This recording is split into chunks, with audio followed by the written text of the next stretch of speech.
like insurance is such a big system, and how can people work against it?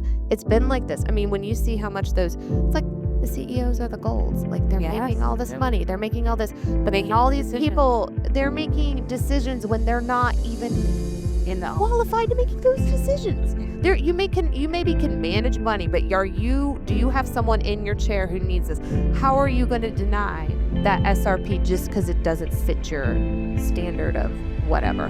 Who makes these standards? Because one insurance may be like, oh yeah, we'll cover that, then the other one doesn't cover it. Dental assistants don't even have to, in Virginia, go to an accredited program. They can be trained on the job, which I'm not saying I've worked with some amazing assistants who have been trained on the job, but it depends who trains you. It depends on who trains you. I'm not saying they don't have the capability. Yes. But there needs to be a competency. Exactly. And there's going to be no competency. It's going to be the dentist being like, oh, hey, you did 20 scalings, you're certified. A tale of two hygienists. And welcome back, listeners, to another episode of A Tale of Two Hygienists podcast. And I am so excited because today we're gonna try our hardest to stay in the format in dentistry, but it's gonna be so fun and exciting because we get to talk about a book that we all been reading. So do you remember back in January when we interviewed our bestie, Ashley Kear, and we were talking about the book Red Rising? And we would like recall that all the way back in January. Well, we did it. We did a book club, which is kind of one of my favorite things to do. I have a little book club with two of my past students where we take a book and we read it and write things to each other in the book, and then we rotate the books. And I don't think this is unique of just me, because I found Ashley and then we've sallied you in here on our new, I don't regret. No regrets on book clubs, guys. No regrets, because dental hygienists are very nuanced and we also like reading books. Of course we do. And we chose Red Rising because I was told I needed to read it. And then I started reading Red Rising and I was like, oh my gosh, there are so many parallels to my life as a dental hygienist. And I was like, Ashley, this is crazy. And she's like, oh, just you wait. Because Ashley had already finished. Huh. She finished yeah, that's right. Yeah, before I started, she had finished, all four. Well, there's like 6 or 7. There's I think 6 or 7. I think there's one book that hasn't come out yet, but I'm like on book 4. Maybe I'm on 5 now. I can't remember. I'm on my Kindle. I just keep She just keeps reading and reading and reading. And so yeah. she knew what was happening. And I was like, I'm already having so many parallels. She's like, just you wait. So welcome back, Ashley Kear. Hello. Welcome back to the podcast. We are here at RDH Under One Roof on the exhibit floor, going to be talking about Red Rising, written by... Wow, that just went out of my mind. Pierce Brown. That's okay. Look at this team. Look at this teamwork. And just before you start listening some more, there will be spoilers. We're holding nothing back because there's so many parallels here. So if you have not read the book or want to read the book without spoilers, make this a incentive to read the book and then come back and listen to the podcast. But with that said, we can also guarantee you that even if you listen to the podcast and you want to read the book still, it's still going to be amazing, you guys, because I'm not much of a sci-fi fellow person, because I know we talked about this in our last episode, but it was still engaging. It's so good. And there are so many themes that parallel, like leadership, advocacy, resilience, and professional identity. Like all those things are interwoven in this book. And my mind was blowing. It's so good. So as you guys read it, challenge yourselves to think about dentistry at the same time. Or how it, yeah. I don't think it'll be hard. No. And it's funny because when we were saying about that, like things will come up and be like, oh yeah, that's, happening now. Or, yeah. I was in the first maybe few chapters, right? And so Darrow, our main protagonist, yes, he is what's called a red. So he is in a low class in this caste system. And he is trying to get the laurel, which is like a mineral or a... No, the laurel is like it's basically like their food rations, or they get like more luxury rations. But they have to get something in order to get it's the helium, whatever. They're mining that, and whoever whatever clan gets the most, then they will get the laurel during laurel tide, which laurel is what laurel leaves are. Yes. They used to. It's very, very much so like Greek and Roman overtones and Greek and Roman mythology all within, but they used to have laurel tide, which Yuletide, Christmas tide, things and like laurel that. tide. And so they get this and they get nice things like sugar. Yeah. Because they live in Mars. Or whiskey and things Oh, yeah, like that. the niceties of life. Yes. They live in Mars, and they've been told that they're trying to prep the planet for future generations to come and And how it's live. going to be stable. And Mhm. so in his world, he understands that he has to do the hard work Yes. and that he has to go into these very dangerous mines to Mhm. get set fuel, right? And so the recognition of Dolores to eat more, right? Enjoy Have more. something nice. Yeah, Mhm. you guys are doing a good job. And if you're not familiar with the books, they live all underground. They do not know what's going on the surface. They're underground dwellers. So And I just had a thought in my mind. I'm like, here at RDH Under One Roof, and we've been talking to a lot of people, and I think a lot of dental hygienists are living underground. Mm. And they're in their own bubble. in their own bubble. Yeah. Or maybe your op might feel like underground. Well, especially if you don't have any windows. Especially which some people don't have any. The I school don't that I have a went to, window in my you don't have any windows. I don't have any windows, but I can kind of. I mean, I can see. I can see whenever I go out to pick up the patients. There's windows. Because so my it's fine. school had no windows. So Lord, right? No windows. So I definitely felt like I was underground doing the hard work, nose to the grindstone. Maybe this is a good parallel to students. Covered in PPE. Yes, covered in PPE, covered in. Sweating I had a all at the same It's particular. your fry suit. I had a fly suit. I had a particular color of scrubs I had to wear. I had there are these parallels here. Your nose to the grindstone, but outside of dental hygiene school or outside of your op, there is so much more, and there is a better world. But that better world is still Undiscovered. undiscovered, but also so nuanced. Like when EO takes him to the EO's wife. garden, Yeah. who dies. Yeah. Spoiler. I mean, you Yeah. figured- Well, yeah. I mean, within the first 2 sentences about you, Okay. I'm like, she's good. She's dead. She's too good to live. Which was the catalyst for the whole. Yes, for the whole rebellion, right? So here they are. The thing that I text Ashley about is I was like, oh my gosh, they're going for this laurel. And they find out that this was actually something that was never in their reach. And the preferred clan got it. And they're mad at this clan for getting it when this clan who got it is working under a system that is benefiting them. They do have privilege, but they're not the ones who are like advancing or putting this privilege. They're not the ones. They don't know what else They is don't. out there. Yeah. They don't even know what's beyond them. They think this is the upper echelon that they're going to reach. They have no clue. There's a world that they don't even know of at all. Just like we're a speck in the universe. They just have no idea. They have So no idea. Yeah. So I'm thinking in my mind how in dentistry they don't know they're oppressed.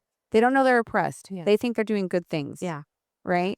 And I think when I talk to hygienists, sometimes they don't know what should be available to them until they come to a show like this, and they're like, "Wait, you in Colorado have your own practice, and I'm here in Virginia where a law was just passed that assistants can scale without any qualifications." Yeah, pretty much. Like, yeah, Yeah. like these are like real life It parallels. how it varies just where you are.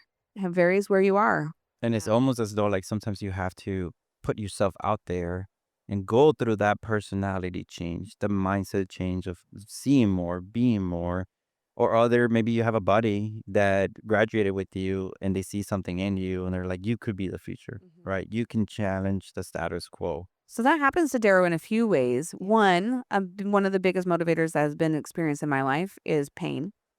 Okay, so here we are Trauma. in a painful, his wife dies. So then that incites him wanting to make a change, and it was a rash change, but somebody saw something good in him and intervened, and he was granted another life. Yeah. And in this other life, then he was given an opportunity to risk everything, and he felt like he had nothing else to risk. So maybe you're in your hygiene life and you're like, well, I have nothing else to risk. I'm going to go for it. I'm going to try something new. And he tries something new, but then he finds himself in another system. And like a stream of consciousness for me throughout this whole thing is I'm like, what is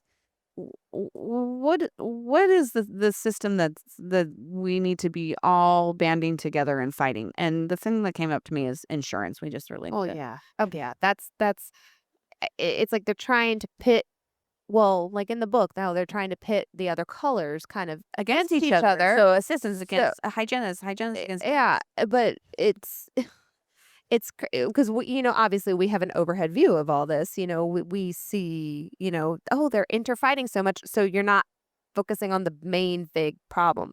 But then even in the higher class, the golds, which are the upper echelon, they do recognize there's problems, but not all of them do, and they don't realize how bad the problem is, and they don't even know at the lower end of the totem pole how bad those problems are. A lot of them don't even know. I mean, they know, but they don't know because it's not right in front of them. Well, it's not they're not experiencing it. Yeah, they're not experiencing until they do experience it. As you fast forward, so Darrow risks everything. Then he has an opportunity to become a gold, and he's transformed into a gold. And so now he's at a position of perspective with a different lived experience. And then they go to this, like a class, they called it, and like their school, to become the best leaders in the gold upper echelon. Peerless guard. The peerless guard. Yes. Which is so wild. Yeah. And what I found fascinating is here we're in the peerless guard, and the same caste system shows up again. Yep. Mhm. Yep. So I think about like the same thing just pops up again, and wherever we're at, no matter if you are in a different position in a system, you are still a human, Yeah. and you're still like prone to, or you're not above having human feelings. Yeah. Well, you bring up the good point with dental insurances, right? Like, I mean, there's a lot of states where reimbursement rates are different. Yeah. And it's same codes, right? I mean, or even you're probably at your red hygienist, right? Where you're at the bottom and you're feeling like I'm only doing hygiene services because the patient's coming in and saying I only want what my insurance covers.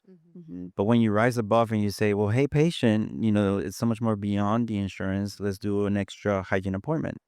Now you're rising above and you're going and saying, oh, I can do that. I've generated that change. Then you put yourself in a situation where you can come to a conference like this and like now you're seeing, oh, now I'm no longer red. Now I can level up and say, well, maybe I can do speaking, or maybe I can go back to school and get my master's. And so you put yourself in an environment where you level up, but then you're also hit with the same familiar, but we still haven't created that change, right? And so I think Darrow's, as I'm reading, right, as I read it, I'm reminded oftentimes about, hygiene being my career for over a decade now, and realizing at the beginning, I was like, I didn't know that I can just be more than just a simple hygienist, right? That now we can have a platform where we can have a voice and we can inspire each other and we can do it together, right? Because you can be the strongest of the, out there, but you need help, you need support, rather than doing a lot of like that whole infighting, right? Like, I disagree with you, or I'm the best, or whatever. No, we need support in it. We need support. I also have a lot of compassion for the reds that are like, that's too scary. I know, and this is what we know. And I don't want to venture out from what we know, because when you get when he leveled up, so to speak, it's a whole different world. But still, some of that world is just working against you because it's been like this forever. And I mean, making changes is difficult, and especially when this is how it's been done. But it's like you don't even realize what's a problem till you realize it's a problem. Yeah, and it's such a insurance, such a big system, and how can people work against it? It's been like this. I mean, when you see how much it's like the CEOs are the golds. Like they're making all this money, they're making all this, but all these people, they're making decisions when they're not even qualified to make those decisions. You maybe can manage money, but do you have someone in your chair who needs this? How are you going to deny that SRP just because it doesn't fit your standard of whatever? Who makes these standards? Because one insurance may be like, oh yeah, we cover that, then the other one doesn't cover it, and it's just the problem is so much bigger, and that's hard to tackle. And that's when all the colors need to work together. And that's coming in other books. I will say the colors will work you'll see. Well, because you have to. You have to, but it's so many it's so much interfighting between dental assistants and hygienists and doctors and insurance and this and and legislation. and what's the and then the legislators, like, obviously we only have but so much lobby money to do that, to work with things, and it's just it's all money, and that's just the way the world works. But but you still have a voice. You're still able to speak. And I think the more people hear things, then the more you can band together and get inspired. And that's what I'm loving about the story of Darrow is like he's coming to some realizations that change needs to happen. Yeah. And he's and it's not always pretty, and he's not always necessarily a willing participant in that change, and he makes mistakes, and things don't necessarily happen the way that he envisions them happening. And what he's learning through these struggles is, at the end of the day, you've got to take it one step at a time and make change in the scope and where you're at for those ripple effects. Kind of we're thinking like, yeah, I can't change, for me personally, I can't make the systemic change I want to make tomorrow. But what I can do is start thinking out of the box on how I practice.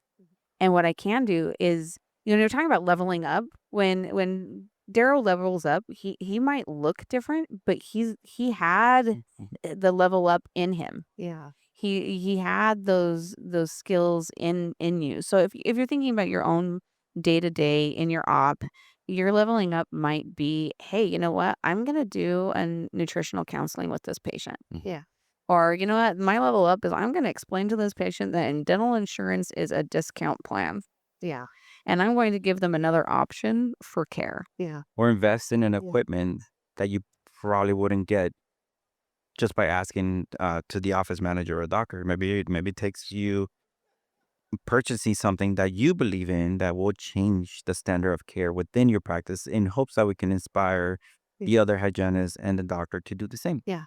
And small changes, like I said, rippled. I mean, and that's in the book too, small things. And, you have to be able to talk with others about it. You can't do it all by yourself. That's why when Darrow was made the gold, he had the whole team. He had, Mickey made him. Mateo. Was a Violet, Mateo, the pink, who schooled him on his culture, and because he literally had to learn to speak entirely differently. Yeah. And you have to think about that with patients. Sometimes we have to speak entirely differently because we're thinking in our mind clinical things, but we may have to say things a certain way. And I just got the chills because we have to speak differently. How many of our patients actually know what we are talking, and how, like, do they know what we are capable of doing? Does the general public know what a dental hygienist is? What does our language look like? Have we distilled ourselves into just a tooth cleaner? Like, how is our language with our patients, not only to explain their disease processes in a way that they understand, and are we also talking to them so they can see what we are? Yeah. People don't have any idea. And creating that change. I mean, oftentimes we think that hygienists are the one creating change on our legislation, but how cool would it be if a patient is behind us, writing a letter too? Yeah. Like, hey, my dental hygienist didn't know oral cancer screening, and why isn't this standard across the board, and why is it that there's hesitancy when it comes to like doing more things for them, like for hygienists to do more things? You have to kind of, even though people are educated, especially my patient pool, I am from DC area. We're very much educated here. And I see doctors all the time, or PhDs, and engineers and things. And I literally, what's been going on in Virginia now with the scaling assistant and things. And I mean, I have a pretty good rapport with a lot of my patients because I've been at my office for a while. And I'm like, hey, like I talk about, just certain things, and I don't automatically bring it up, but I'll talk to them about it. And I'm like, basically what I have is the equivalent. If you want to say it's the equivalent, I'm an RN. Yeah, pretty much. Where I'm an RN, I just cannot diagnose. And then people are like, oh, yeah, and I'm like, I have my bachelor's, which, but I'm like, even if they have their associates, they're still doing a lot of schooling. Is it still the same? It's their almost credit load is nigh into a bachelor's. I mean, it's maybe 10, I think it's like 10 credits less than what mine was or something. So small. It's so close, but I just tell them, and then you put it that way, and they're like, oh. And you're just Okay. gonna let anybody do it without any. Yeah. And like, and most of their minds are like blown. They're like, really? And then I'm like, well, you know, dental assistants don't even have to in Virginia go to an accredited program. They could be trained on the job, which I'm not saying I've worked with some amazing assistants who have been trained on the job, but it depends who trains you. It depends on who trains you. I'm not saying they don't have the capability, Ability, yes. but there needs to be a competency. Exactly. And there's no going to be no competency. It's going to be the dentist being like, oh, hey, you did 20 scalers, you're certified. Right. Like, and that blows my mind. So we're going to let someone in the mouth with no and here and what they're going to say to people too. Yeah. Who knows? Who knows what we're gonna say to people? Going back to how we Yeah. speak. Yeah, Yeah, exactly. And so we have Darrow here, and then we are introduced to Mustang, right?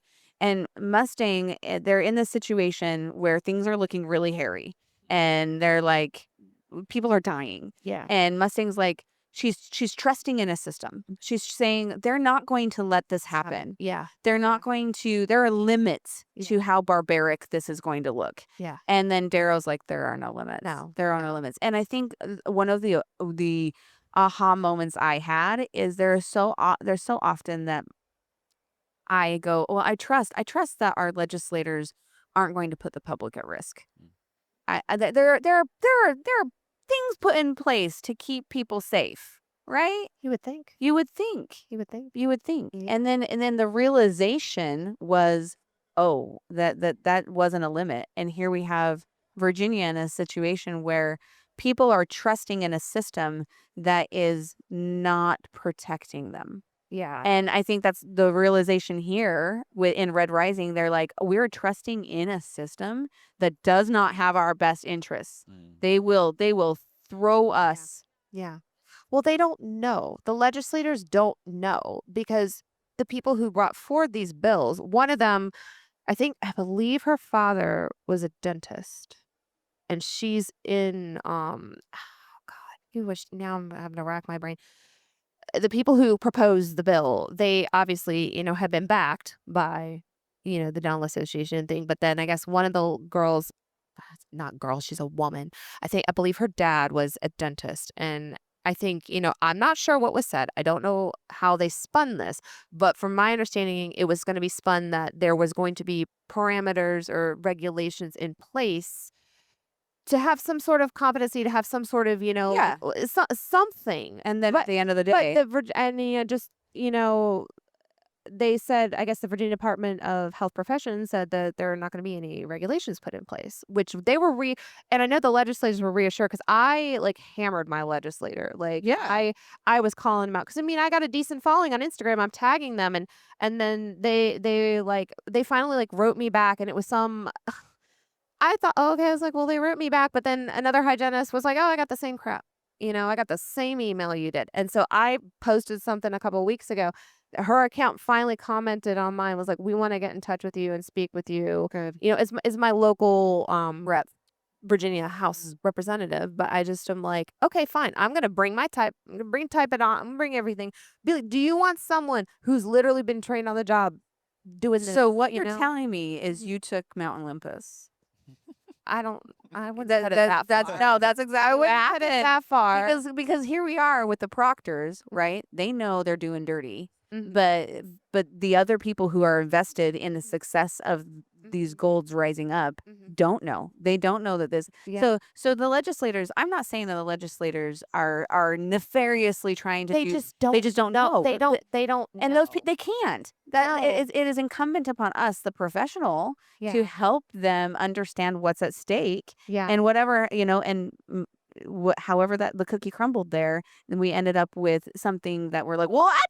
Yeah. Well, and I know they were made promises, and the I think the VDA was like, yes, we're gonna make sure everyone's in on this process and blah blah blah. And then I know the board of dentistry, I've talked to some people here about that too, was saying they want to work with it, but this is the Department of Health Professions. I don't know if they understand. I think it's miscommunication with things. I don't think anyone has nefarious plans in mind, but The result is not good. It's not good. it's not, and I mean, we know because we're in it every day. We have the foresight to see these things, but it's like people at the top, they're thinking they're doing great, but really, it's gonna come more harm than good. Just like the golds, we're thinking They're thinking they're doing great. we're doing great, but years down the road, you see what happens. Why are these people still toiling and they have no clue what's going on above them? They're thinking they're doing good. They're down in the gutter. They're doing good, but no, it's just it's multi-layered and multifaceted, but the ultimate problems aren't you're swapping one problem for another. You're solving one problem. So, in my mind, I'm still thinking about the Ashleys and the us's of the world that are going to take Mount Olympus, right? And we're going to have our voices be heard because change can happen. And I don't think you ever thought you were going to be that person.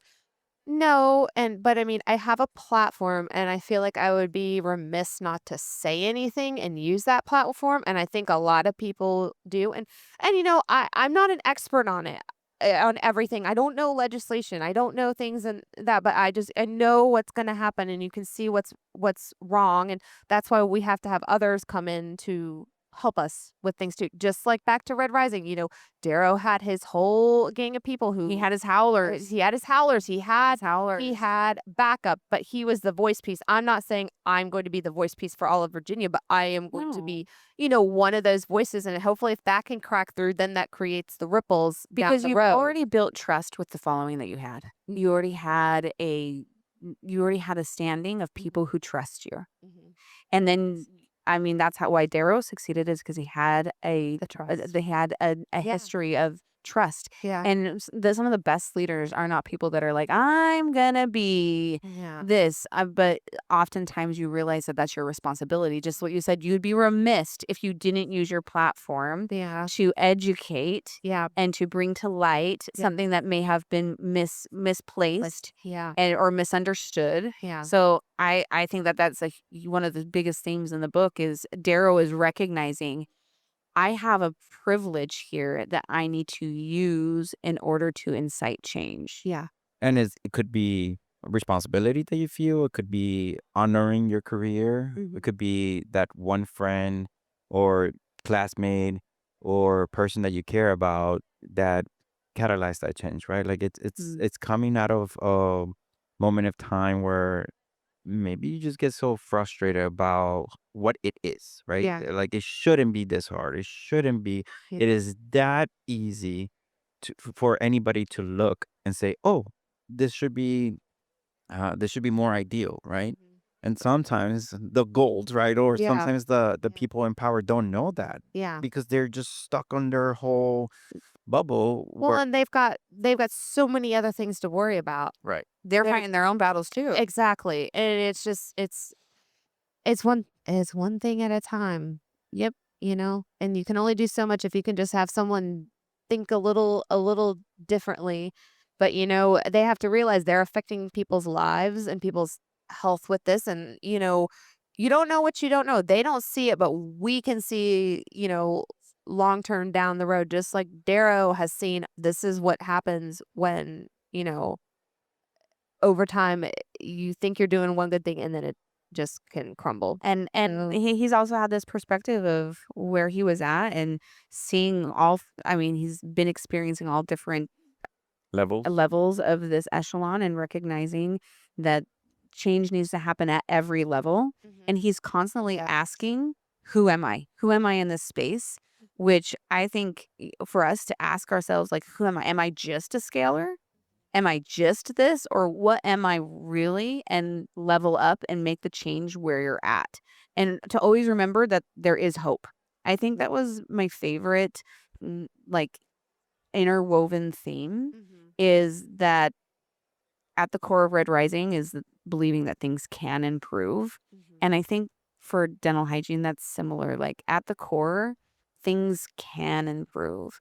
And whether that's at your personal level, like you as a clinician can improve. You can become a better scaler.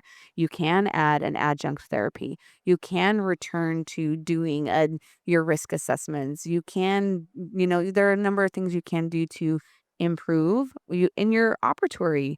there are things that can improve. In your patient care, there are things that can improve. In your state, there are things there are so many levels. So I don't want anyone listening to this being like, I'm going to go to the CEO's office. I'm going to take on the governor. But instead, be like, where am I now? And what change can I make today? How Yeah. can I rise? Yeah, Above this? exactly. Red rising. Can I rise? So then RDH rising. RDH rising. So you can ask, how are you doing today? You can say, I'm prime. I'm prime. I'm prime. Yes. Bloody damn prime. I don't know if we can say that, but here we are. Prime or gory. Or gory damn. Well, I guess I just showed my color. I know. That's okay. That's okay. We've been in the trenches. We've We been know. in We've been in the red tunnel. We've been in the tunnel. So if you know. you guys enjoyed this conversation, that's funny. That's funny. That is- was it fun? Was it Yeah, good? like off the cuff, like there. red complex bacteria. Here we are. Oh, there we go. If you guys enjoyed our little book club and you think we should read another book, please give us some suggestions on what you want us to read. And Ashley and Dave and I will read them. Ashley will probably read all of them, and then Dave and I will catch up. Yep. But I've really enjoyed this. I've been looking forward to this all week. You have been nonstop texting me. Where are you now? Where are you now? I have. Like I in have. location or book wise? Like I'm a What do you book. mean? I'm What like, do you mean? obviously the book. Come on, Dave. I need to know if you know about these things that I've been crying about. And for people who aren't like getting back into reading, especially if you liked Hunger Games or things like that, like I don't even know if I call it dystopian because it's not quite dystopian. It's more sci-fi. But I think you should give it a try because it's a good read. It's a good read. if you're a good Game of Thrones read. fan, you're a Hunger Games fan, if you're Yeah. all into that stuff, Yeah. this is amazing. A good read and a good parallel, and you might find yourselves just inspired to make a difference today. It'll make you think. It'll make you think. Thanks for listening, everybody. Thanks. Thank you guys. That's a wrap on today's episode of A Tale of Two Hygienists podcast. If this conversation made you feel seen, inspired, or even just a little fired up, share it with a fellow hygienist or fellow dental professional. Share it with your neighbors, your friends. Share it with everyone. That is how this community grows. Make sure you subscribe, leave us a review, and connect with us on social media so that we can keep on going with this conversation. Remember, your career, your voice, and your story matter here. We're David, And Jessica, and until next time. keep learning, keep laughing, and keep showing up for yourself and for each other. This has been a production of Endeavor Business Media, a division of Endeavor B2B.